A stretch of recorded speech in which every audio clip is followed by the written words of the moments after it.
Muito bem, amigos. Aqui estamos para mais uma apresentação do nosso Educação em Debate, um programa que é promovido pelo Centro de Integração Empresa e Escola com a colaboração da Academia Brasileira de Letras. Hoje nós vamos entrevistar a escritora, professora e pintora, pouca gente sabe disso, Ana Maria Machado. Ela acaba de lançar um livro muito importante, já é best-seller, chamado Infâmia, e tem um outro chamado, sintomaticamente, de Silenciosa Algazarra. Tem que ser esse o nome, porque é um livro que contém reflexões sobre práticas de leitura. Isso vai ajudar muito os professores em sala de aula. Muito obrigado, Ana Maria, pela sua presença entre nós. Eu queria perguntar primeiro, por que o nome Infâmia, que é um nome forte? Por que esse nome no seu romance? Porque é um romance que trata de uma questão muito forte, muito séria, que é a leviandade nas acusações, a calúnia e como isso pode estragar a vida de uma pessoa, seja feita em público, num ambiente amplo de uma sociedade, seja na esfera doméstica, pessoal, de quem, por exemplo, um marido que na hora de se separar, em vez de separar e dividir os bens, para não ter que dividir os bens, diz que a mulher leva as pessoas a crerem que a mulher está perturbada mentalmente, então quer interditá-la. Também é uma infâmia. São duas coisas, são duas histórias que vão sendo contadas paralelamente e que se mesclam. E, além disso, com várias referências a outras histórias, tanto da história do Brasil como da própria Bíblia, etc. Muito. Você é uma das coisas que eu reparei, eu já li o livro com muito prazer, e você cita muitas passagens bíblicas, mas cita também escritores, porque você é uma leitora, não é? Não, e o meu personagem é um leitor. Pois é, bom, mas o seu personagem é você, de uma certa forma. E cinema, é engraçado, você também cita muito, cita filmes. Você gosta muito de cinema também? Eu gosto muito, sou rato de cinemateca, como o meu personagem é chamado aí.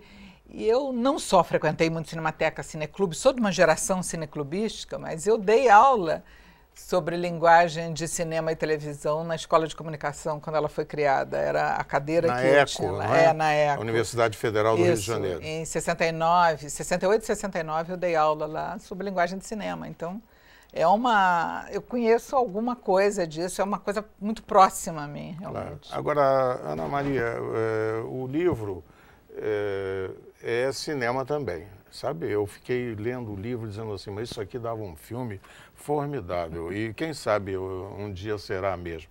O embaixador Vilhena, ele existiu? Não, nenhum personagem existiu.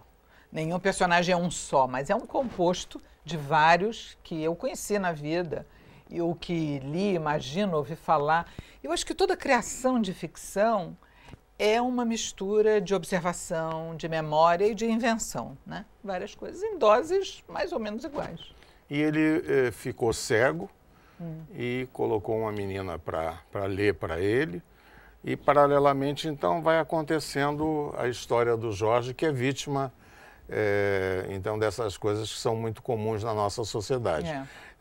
Os escândalos públicos e depois pede desculpas em particular baixinho, pequenininho. Ou é absolvido pela justiça, sai uma notinha de 3 linhas e a acusação antes foi na primeira página. Pois é, e pronto. Agora, a presença do Jorge no romance é muito atual.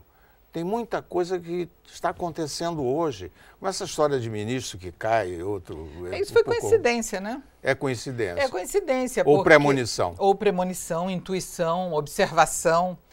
Se diz muito que o artista, o escritor muito especialmente, capta, é como uma antena que capta coisas que estão no ar, né? E capta uma realidade que vai se pronunciar depois. Muitas vezes acontece isso, de um livro trazer um assunto que é quase premonitório, depois ele acontece. Pois é. Eu fiquei 4 anos escrevendo esse livro, mais ou menos, e estava pensando nele, anotando coisas há quase 10. Então, foi pura coincidência o fato de estarem acontecendo atualmente uma sucessão de escândalos que a gente não sabe se são calúnia ou não, pelo contrário, muitos deles estão aparecendo bem provados, né? Porque quer dizer, confessam, não misturar, né, uma coisa com outra. Não estou claro, dizendo que toda acusação é falsa, não. Estou dizendo que algumas são plantadas por interesse do próprio criminoso, do próprio corrupto, que quer desviar a atenção do que ele fez realmente e jogar em cima de outro, né? Pois é, mas o livro é engraçado, quer dizer, sobre esse aspecto, porque quem está antenado no que está acontecendo vai dizer assim, engraçado, aconteceu isso, ou a Ana escreveu isso já sabendo de alguma coisa. A pergunta, você viveu muitos anos no Jornal do Brasil, você foi uma grande jornalista do Jornal do Brasil na fase áurea. Esse tempo de aprendizado e de exercício no Jornal do Brasil foi útil à sua vida de escritora? Sempre é. Eu acho que toda atividade de escrever e de lidar com a palavra é útil na vida de escritor de alguém. O Ernest Hemingway, que foi um grande escritor, ganhou o prêmio Nobel. Você se refere a ele. E ele foi um grande jornalista, alguns dos grandes livros dele são de correspondente, foi correspondente de guerra, na Guerra da Espanha. Ele foi personagem na Primeira Guerra Mundial como padioleiro de ambulância, esteve na Segunda, enfim. Ele esteve sempre muito ligado aos acontecimentos e escreveu despachos jornalísticos a vida toda. Ele dizia que o jornalismo nunca fez mal ao escritor, desde que largado a tempo. E esse largado a tempo é fundamental porque ter essa ideia, porque acho que o jornalismo colabora muito para o escritor no desenvolvimento da percepção, da capacidade de observação. Do que está acontecendo. Do que está acontecendo, da realidade em volta. Numa certa desconfiança entre o fato tal como é apresentado. Quando a pessoa é um bom jornalista realmente, ele se pergunta, por que estão me dizendo isso? Qual o interesse de fulano em vir me contar?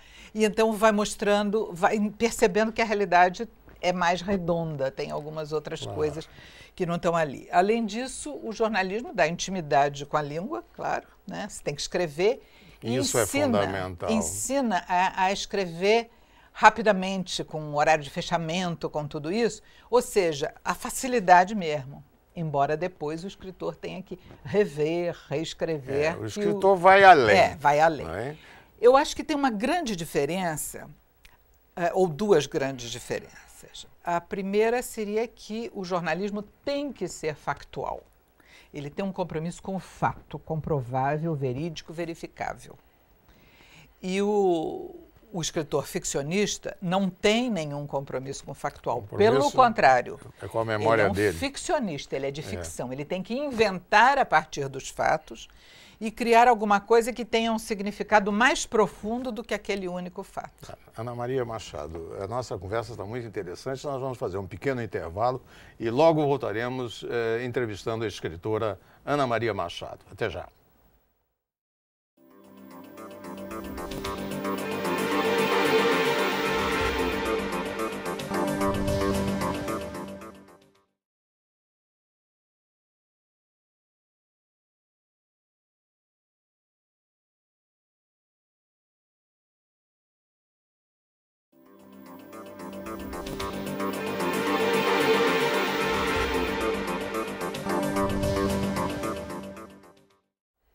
Estamos de volta com o nosso Educação em Debate, hoje entrevistando a escritora, acadêmica Ana Maria Machado, uma das mulheres que pertencem à Academia Brasileira de Letras.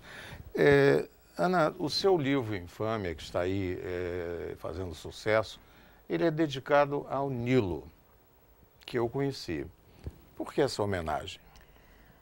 O Nilo é o nome do meu irmão, era o mais velho dos meus irmãos, mais moço que eu, mas o mais velho, nós somos 11, ele era o segundo, eu sou o mais velho. Um dos seus irmãos é o Franklin Martins. Um dos irmãos é o Franklin, Vitor, André, Paulo Mário, enfim, tem vários, todos foram jornalistas em algum momento.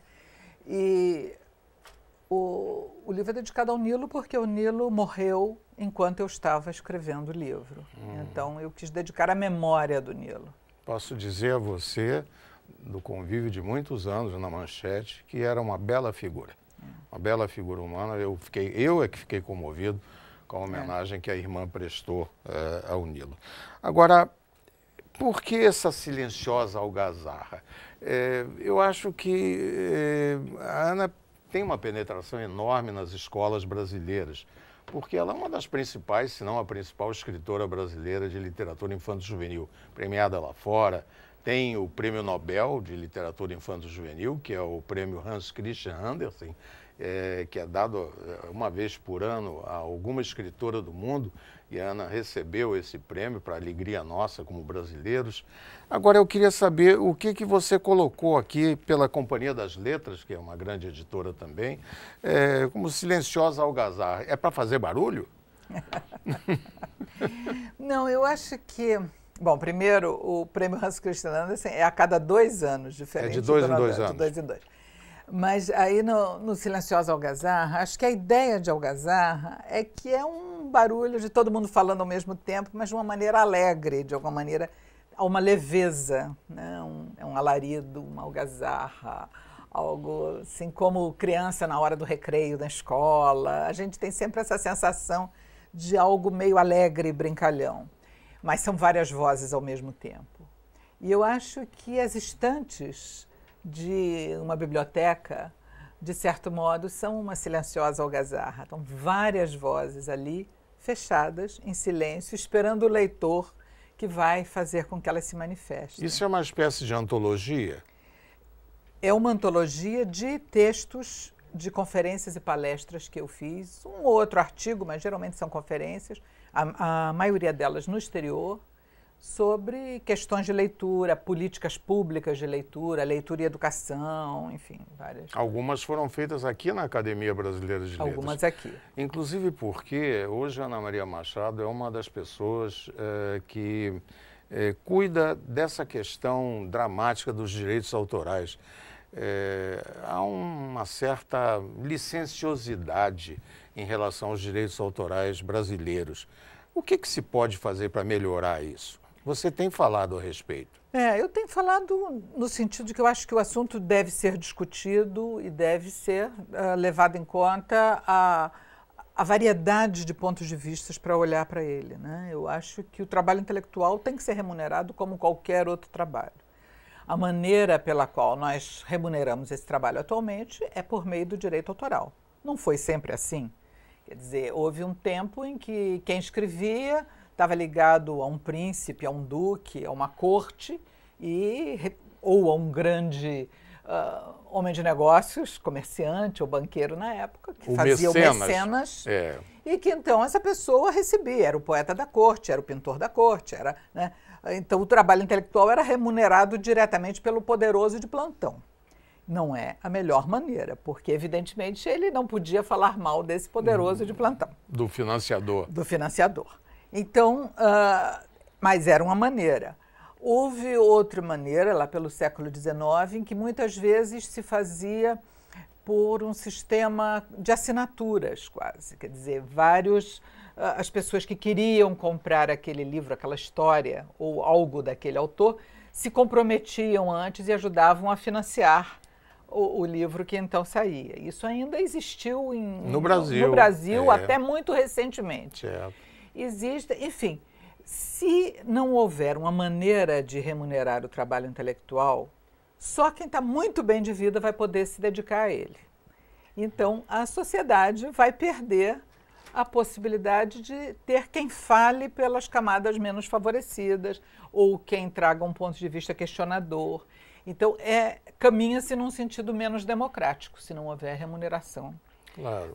Em países, em ditaduras, com frequência, nos países do leste, durante o tempo do regime soviético, por exemplo, era remunerado de acordo com uma carteirinha oficial de escritor, dada pelo Sindicato Oficial de Escritor da União Soviética, e quem não tivesse de acordo não era. E se fosse estrangeiro, porque isso quem me contou foi o Pedro Bloch, mas o Jorge Amado também repetiu isso, se fosse estrangeiro, tinha que ir lá buscar o dinheiro. Tinha que ir lá buscar. Enfim, quer dizer, então, esses foram sistemas diferentes. Nós agora, no mundo...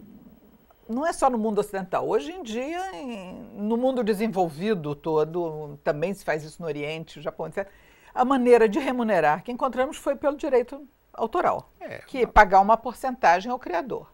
Agora, é claro que com as novas tecnologias, internet, tudo isso, a divulgação da obra se faz muito rápido e de maneira incontrolável, e então, muitas vezes, ela não é paga, esses direitos não são pagos. Tem que se descobrir uma forma mais flexível para que possa garantir o direito do autor e garantir o acesso do leitor à obra. Claro, então são coisas que têm que ser discutidas. Exato. Mas não pode o governo determinar quem é, né? Não, e houve um equívoco aí do ministro passado aí da Cultura, criando esse tipo de garrote que, na verdade, provocou uma grande repulsa. A verdade foi essa. Mas eu quero ainda conversar um pouco mais com Ana Maria Machado sobre literatura, sobretudo literatura infanto-juvenil. Vamos dar um pequeno intervalo e logo voltaremos. Até já.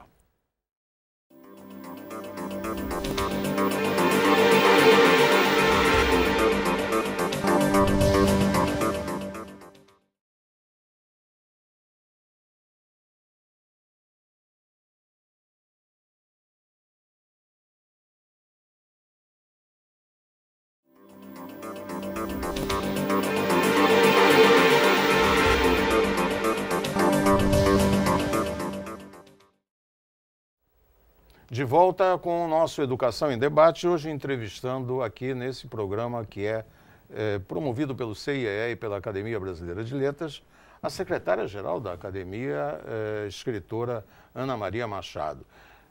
Ana, a Academia continua preocupadíssima com a língua portuguesa, não é? É o artigo 1º do seu estatuto e você mesma tem feito muita coisa, promovido muitos seminários em defesa da língua portuguesa. É uma obrigação da Academia. Uma obrigação de todos nós e para mim é muito natural. Eu escrevo, eu vivo com essa língua, é um ato de preservação da minha própria ferramenta, digamos assim. Mas isso sempre foi uma preocupação minha. Eu, quando comecei em jornalismo, muito moça ainda, eu tinha na Enciclopédia Bloch, que era uma revista ótima que existia de divulgação científica, na Enciclopédia Bloch, eu tinha uma seção permanente que chamava Como Faz Seu Português, que era uma dessas sessões pioneiras, como você também sempre teve durante anos, até hoje mantém isso, de tirar dúvidas de português, enfim, de chamar atenção. A revista era dirigida pelo José Itamar de Freitas, que era um grande jornalista. Grande jornalista, ele foi fazer depois o Fantástico. Agora, Ana, e a literatura infanto-juvenil? Como é que ela entrou na massa do seu sangue? Porque você consegue essa coisa dual. Você é uma grande escritora, como romancista, como ensaísta, mas é também uma excepcional escritora com mais de 100 obras editadas, mais de 18 milhões de livros vendidos. Poucos escritores brasileiros têm esse número. Eu vou repetir, Ana Maria Machado já vendeu mais de 18 milhões de livros no Brasil. Como é que a literatura infanto-juvenil entrou no seu coração? Foi inteiramente por acaso. Inteiramente por acaso. Entrou, no primeiro momento, eu não podia imaginar que ia se abrir, era uma picada, uma vereda assim pequena, não podia imaginar que ia se abrir numa autoestrada dessa maneira. Eu fui convidada pela Editora Abril, de São Paulo, por telefone, por uma pessoa que trabalhava lá, ligou para mim e pediu uma história infantil, isso em 69, final de 69, começo de 70, por aí. Ela pediu, a Sônia Robato, ela pediu uma história para uma revista baiana, ótima pessoa, uma pessoa talentosa, criadora. Eu gosto muito de prestar homenagem a quem eu devo gratidão. Isso. E a Sônia pediu que se eu não estava com vontade de fazer uma história infantil, porque a Abril ia fazer uma revista nova, Recreio, que ia surgir aí, que eles estavam procurando autores que nunca tivessem escrito para criança, porque eles queriam que não se perpetuassem certos vícios de escrever para criança, que eles detectavam, que ela, Sônia, detectava. Ela chamou umas histórias cheias de nhenhenhen, uma linguagem tati-betati e cheia de aulinha. Era isso que ela não queria. O didatismo. O didatismo e a linguagem boba, cheia de diminutivos, a pieguice, né? O sentimentalismo fácil, enfim. E aí ela estava pedindo a várias pessoas diferentes que não escreviam se poderiam fazer uma experiência. Eu mandei uma história, ela rejeitou. Hoje eu sei que era muito ruim, porque era cheia de intenções de como eu achava que devia ser uma história. Ela rejeitou e disse de volta: Ana, eu não quero a história que você acha que deve ser. Eu quero a história que você é capaz de escrever. Olha só. E eu fiquei com aquilo, não sabia que resposta dar. E eu tinha um filho de 1 ano com quem eu brincava, contava histórias para ele, assim, dentro de casa, inventando brincadeira, como toda mãe e pai faz. Aí eu resolvi partir de uma brincadeira que a gente fazia. Que ele, como toda criança na cidade, na hora de ir para o banho, ia chorando, reclamando, porque eu tinha que interromper a brincadeira para ele ir para o banho. Aí botava na banheira, ele começava a brincar dentro da banheira, na hora de tirar de dentro da banheira, ele chorava e reclamava porque não queria interromper a brincadeira dentro do banheiro para sair, que criança sempre é assim. Claro. E isso era uma batalha diária, e eu dizia para ele: mas por que você não vem? Você não gosta de água? O que é? Você acha que a água é molhada? A água está fria, a água é molhada? Aí quando eu perguntava se a água é molhada, ele ria muito. Então essa brincadeira ficou, e eu chamava meu patinho, está na hora do banho, essa coisa. Então eu escrevi a história de um patinho que não queria ir para a água porque achava que a água era molhada, porque não sei o que. Enfim, comecei a brincar com isso, que foi a primeira história. Quando as histórias, depois essa ela gostou, pediu outra, e quando as histórias começaram a ser publicadas na revista, a revista era semanal, e toda vez que tinha uma história minha ou da Ruth Rocha, a revista vendia 5 vezes mais do que os outros números. Então, evidentemente, em pouco tempo nós estávamos revezando, porque os editores perceberam que havia ali alguma coisa. Vocês revezaram até na família, porque a Ruth... A Ruth, minha cunhada. Sua cunhada, né? Então, aconteceu isso, de alguma maneira, quem me fez escritora foram os leitores e os editores. Qual foi o livro mais importante dos infantis, o de maior repercussão? O de maior repercussão foi Bisabia Bisabel, que vendeu 2.700.000. Vende até hoje. Vende até hoje. Outro de muita repercussão é um que se chama Menina Bonita do Laço de Fita. Ele foi publicado muito depois do Bisabia, mas ele já está quase chegando lá no número de vendas. E é um livro que faz muito sucesso no exterior, em todo canto, foi traduzido para os países. Todos 2 foram traduzidos para línguas que eu não sei nem saber se a tradução é boa ou não. Mas são muitas línguas, croata, né? turco, coreano, enfim. Eu fui à Suécia, a convite do Instituto Sueco do Livro, e lá se fala da Ana Maria Machado com um respeito enorme. E eu sei que ela está escrevendo, porque ela não para nunca, né? Então, a próxima entrevista vai ser para Ana Maria Machado contar para os nossos ouvintes o que ela anda fazendo, tanto em termos de literatura infanto-juvenil, quanto em termos da literatura para adultos, em que ela também é craque. Amigos, muito obrigado pela atenção. Voltaremos na próxima semana com mais um Educação em Debate. Obrigado, até lá.